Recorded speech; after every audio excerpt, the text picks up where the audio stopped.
Hi everyone. Today we're going to talk about instrumental variables.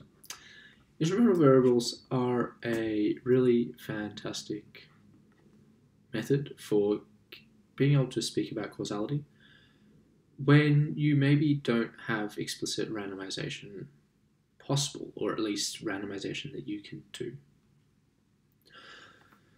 Instrumental variables have a long and very interesting history in terms of quantitative analysis, and we'll touch on a little bit of that.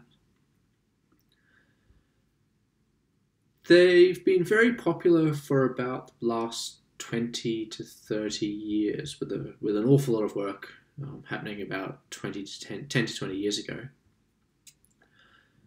At that point, they were really popular. Everyone appreciated how important and useful they were. But being able to find one was a little bit like being able to find a unicorn. It took an awful lot of work, and we'll see why this is the case. It took an awful lot of work, and so they were typically difficult to find.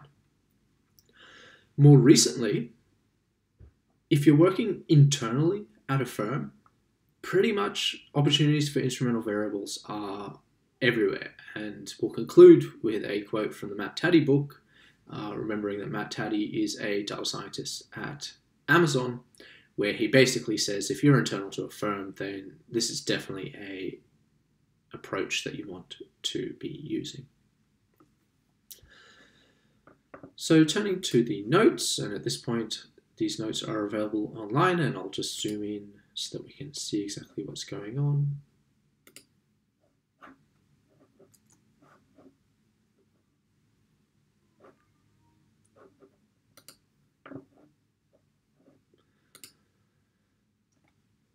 So the required reading is IEP, as usual, and IEP give a fairly helpful overview of instrumental variables, but they don't really go too much into implementation.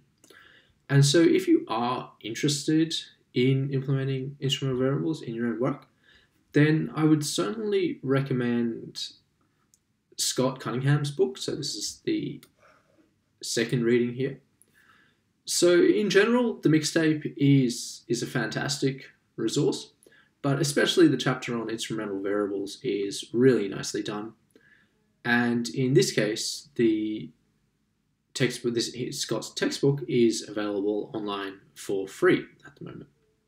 So you should definitely go and grab that and have a look at the chapter on instrumental variables.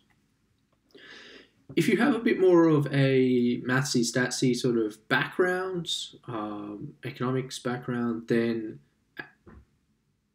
the Mostly Harmless Econometrics textbook is definitely your go-to, definitely a Bible for you.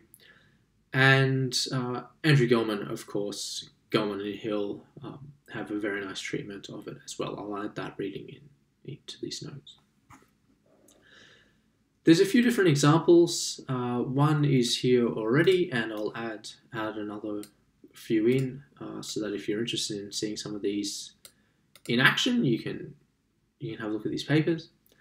And finally, Matt Taddy's textbook, as always, is going to be helpful if you're looking to implement some of these things as well. He has quite a nice treatment of these things.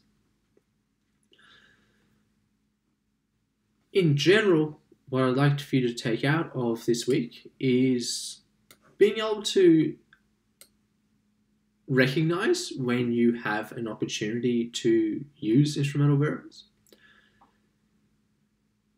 implementing it, and as we'll see, it doesn't take very much to actually implement it, given the skills that we've built up to this point. And then finally thinking through the validity of the instrumental variables. And there are a few assumptions, and in particular there are two that we're going to talk about quite a lot: relevance and the exclusion assumption. And so understanding the challenges that you may face when you're actually using these things is fairly important. We're going to use the tidyverse, and we're going to introduce a new package here, the estimator package, which is just going to allow us to do instrumental variables in in one step. It's just introducing functions that will allow us to do instrumental variables. The key function in that is IV robust, and so that's from within the estimator package. Some of the questions that you should know before you get into this are here, but basically understanding what exactly is the instrumental variable is very important, and then trying to think about how you might apply it. So with that, we'll move on.